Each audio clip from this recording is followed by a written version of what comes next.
So I wanted Lady Danbury to celebrate my mother, my grandmother. You know, I wanted to celebrate all those women who brought the children along, they had the careers, they took lemons and made lemonade. I wanted to celebrate all of those women, white and black.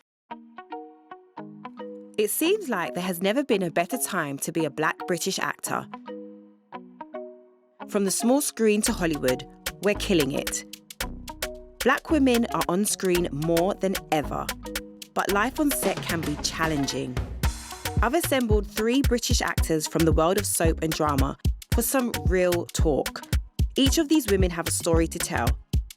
Get ready for a powerful conversation as we hear what it takes to break through.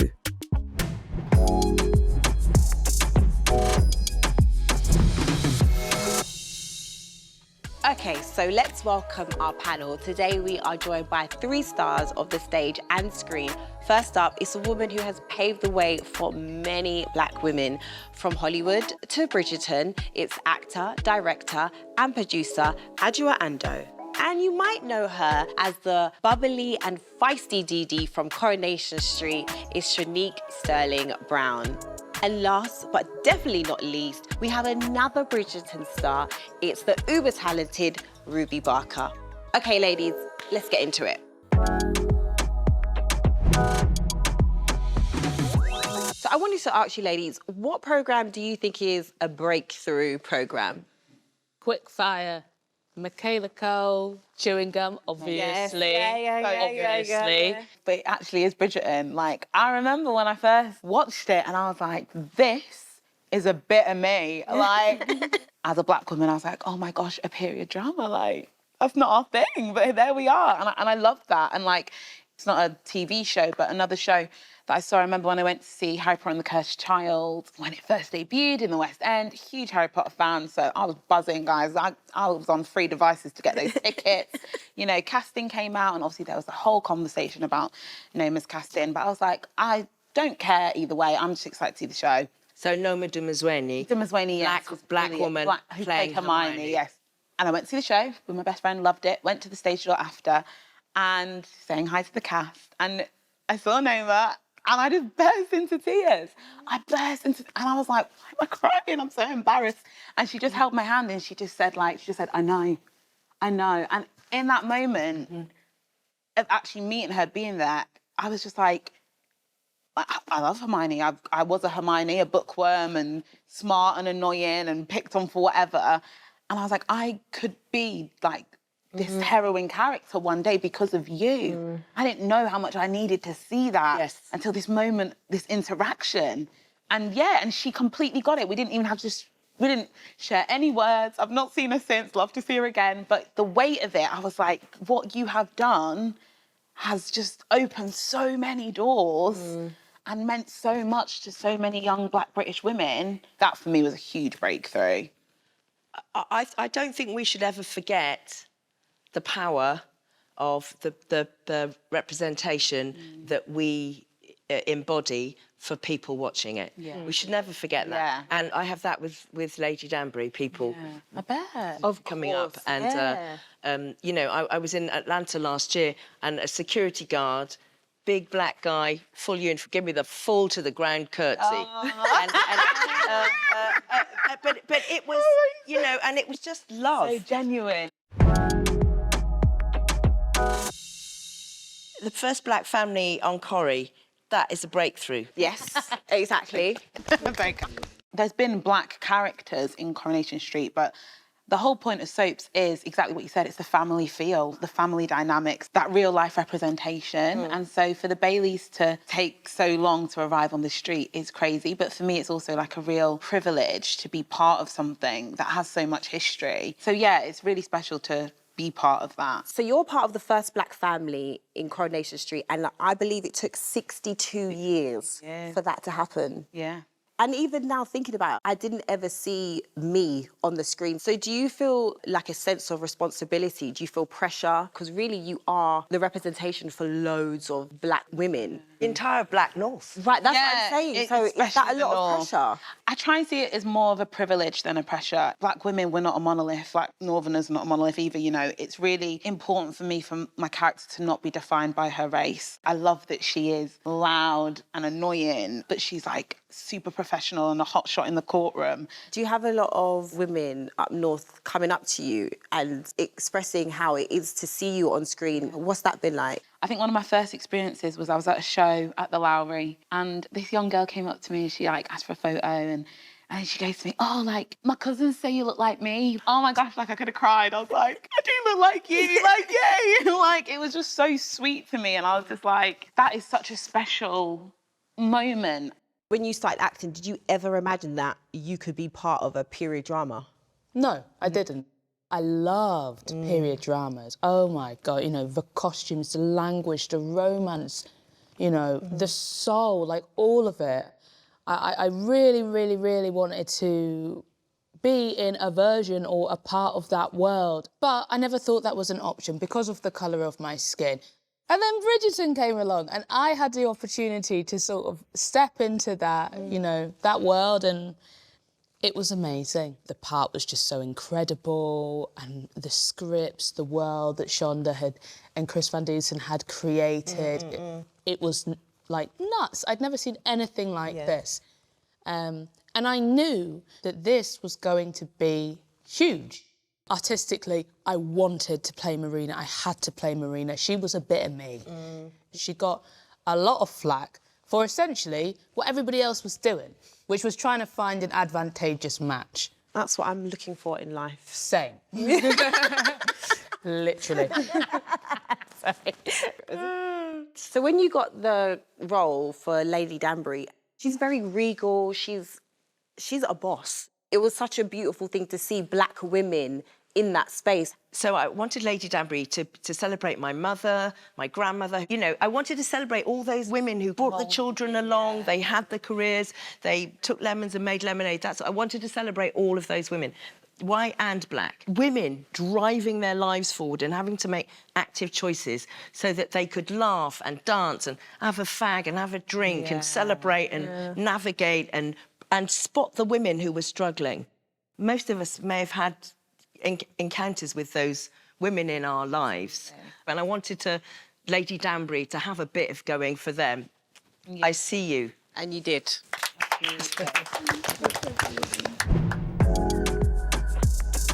So your character in Coronation Street changes her hair a lot. Are you allowed to have the creative freedom to change your hair? Yeah, absolutely. So Gilly Walsh is head of hair and makeup at Corrie, and she's brilliant. Real force of nature. She's got everyone on Afro hair training courses, and it's actually written into the character's bio. So the briefing did say that she changes her hair every 4 months. And also, like, her being a solicitor, I loved wearing locks and being in the courtroom. Well, I started doing stuff on screen in the 80s. Finding a makeup artist who could do my makeup or think of things to do with my hair was pretty much zero. I mean, you're talking about the makeup department getting trained up now. That's 30, however many years ago.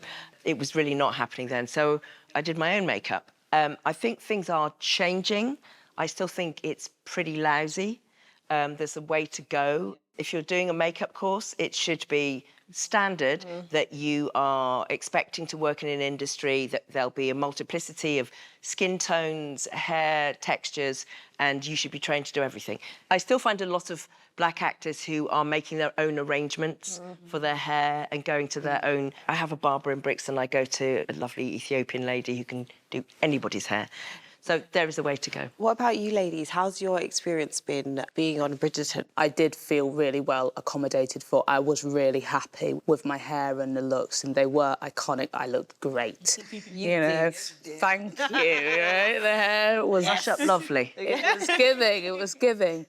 But then, you know, I've had either, like, amazing experiences or the complete opposite. I did a job. They find this incredible artist. What she does with black hair is just art. It's fantastic. Her skills were criminally underused. Do you know why? Because they said it would be too difficult to shoot around my afro. My natural hair was an inconvenience for them. Therefore, we're going to scrape it back in a ponytail. So they had this woman who was so skilled, so talented, just pull my hair back, scrape it back into a ponytail. I remember having comments like that in the late 90s, early 2000s, because I went from the dreads to I had my hair out. And I was thinking about, what about those 70s looks, the Farrah Fawcett mages, the big hair? Was that problematic? I think it's a mindset. So that's incredibly tedious and disappointing to hear. Because if I were you, and having experienced that myself, there's a slight bit of me, the human being is off. I don't want to make that request. I want to be an artist doing my work. Accommodate the person you've See hired. me and what I am. So there is a whole sort of sub-psychology that's going on that's beyond going, oh, it's actually too big for the frame. Change your frame. I was at a shoot, there was no one to do my hair. I didn't know that until 30 seconds from going on to do the shoot. And I was given some, what I thought was water, I sprayed it in my hair. It was rubbing alcohol for brushes. So now I'm like, I want to burst into tears, but I can't because I need to go and do this shoot, right? And I've got my makeup on and da-da-da-da-da.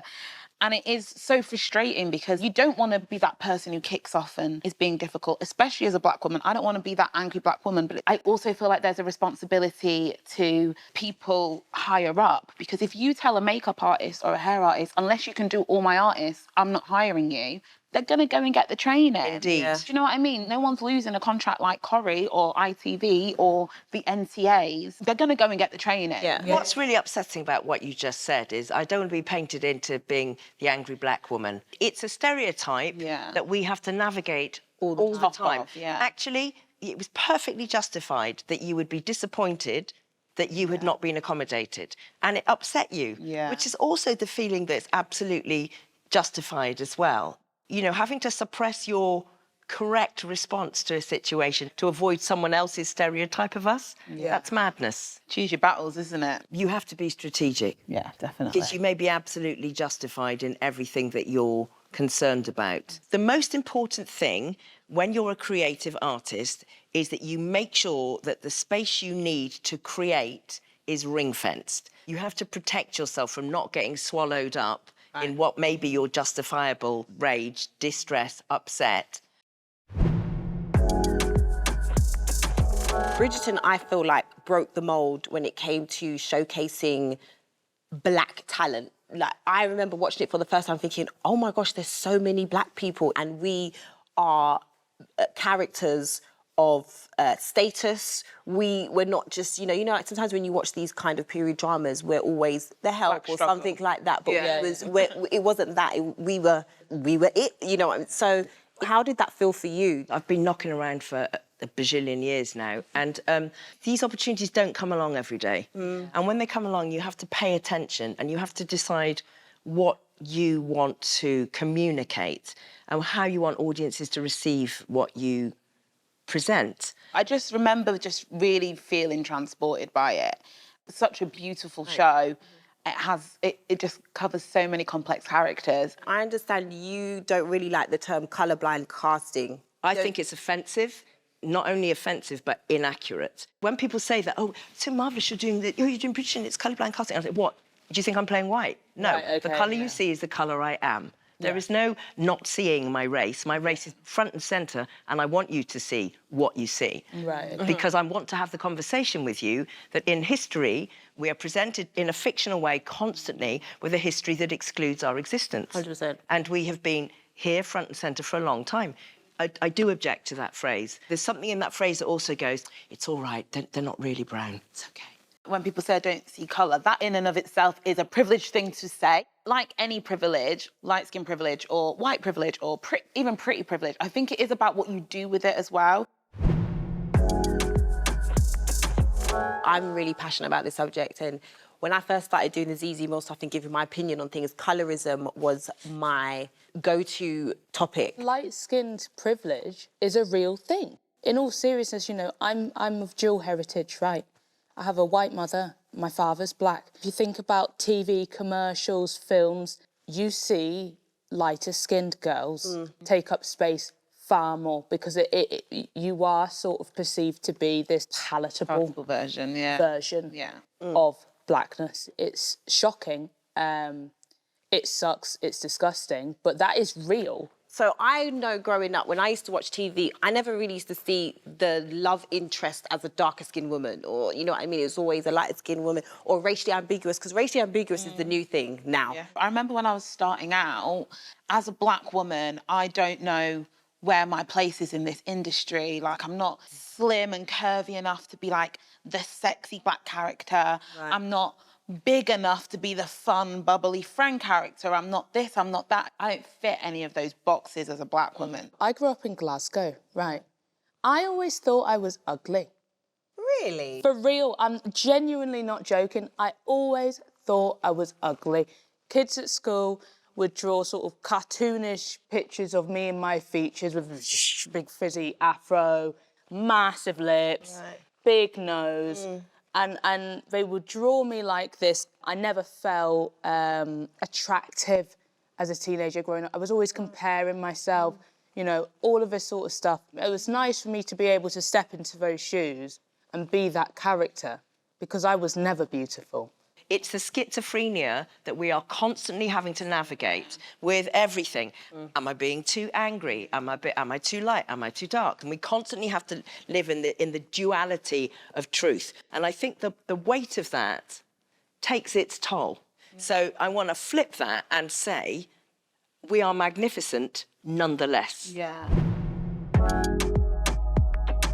So do we feel, when we speak up and we say how we feel, we're not happy with this, do you feel like there's repercussions? Yeah, your whole, you know, basically, you could never work again.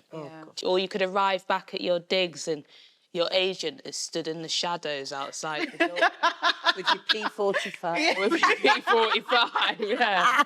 Do you ever think, OK, I've told them about my hair, there's another thing that's bothering me. What so hill am I willing to die on? It's something that I pretty much have to ask myself every single day.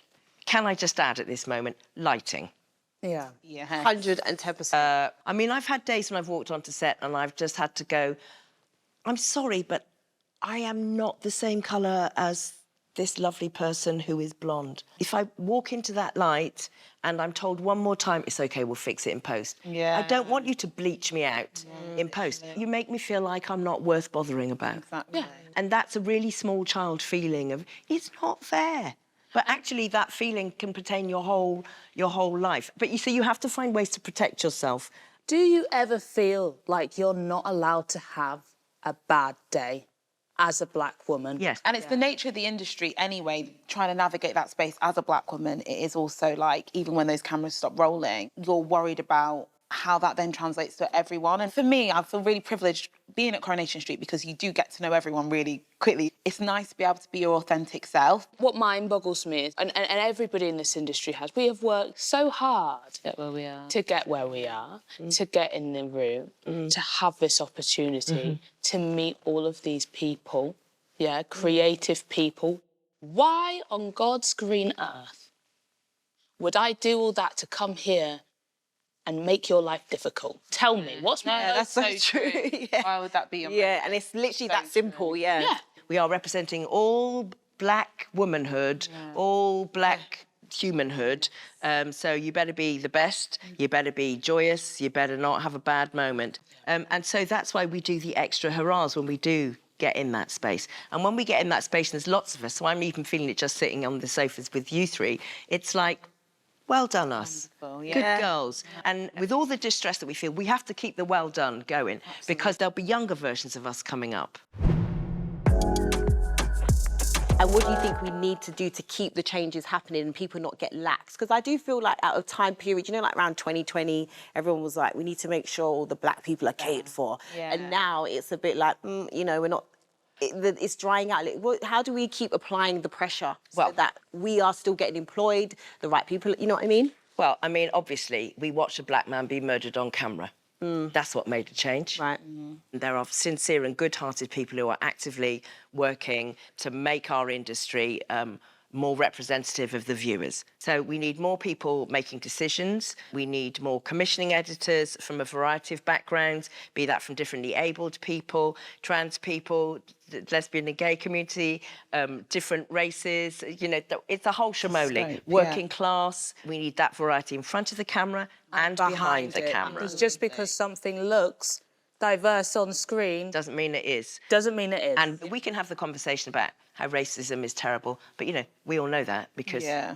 here's the way, Yeah, and we live in it. exactly. For me, what the question needs to be is, so what are the productive things that we can do Yeah. to make our world into a world where we can just go and do our job? Anyone watching, what advice would you give to them, or a word of encouragement, or anything? There is nothing better than killing someone with kindness, do you know what I mean? Like, don't let them put you in the box. Don't let them make you that stereotype. I suppose I've always felt I'm more than the sum of my genitalia and my melanin. Oh gosh, you just got them coming out today. Like literally are. T-shirt company coming. Yeah, and I think we are entirely unique, and we have to live strongly and determinedly in our own narrative. Everything that you ladies have said, I agree with. I always find it so refreshing to sit down with women like myself and hear the experiences, because I know it inspires me, so I know people watching and listening are going to be inspired. And I'm really honoured that I got to sit down with you lovely women just to talk about the experience of being a black woman in this space. I feel really warm sitting with you guys, and it's really made me happy inside. Thank you so much. Thank you. Thank you, Zeze.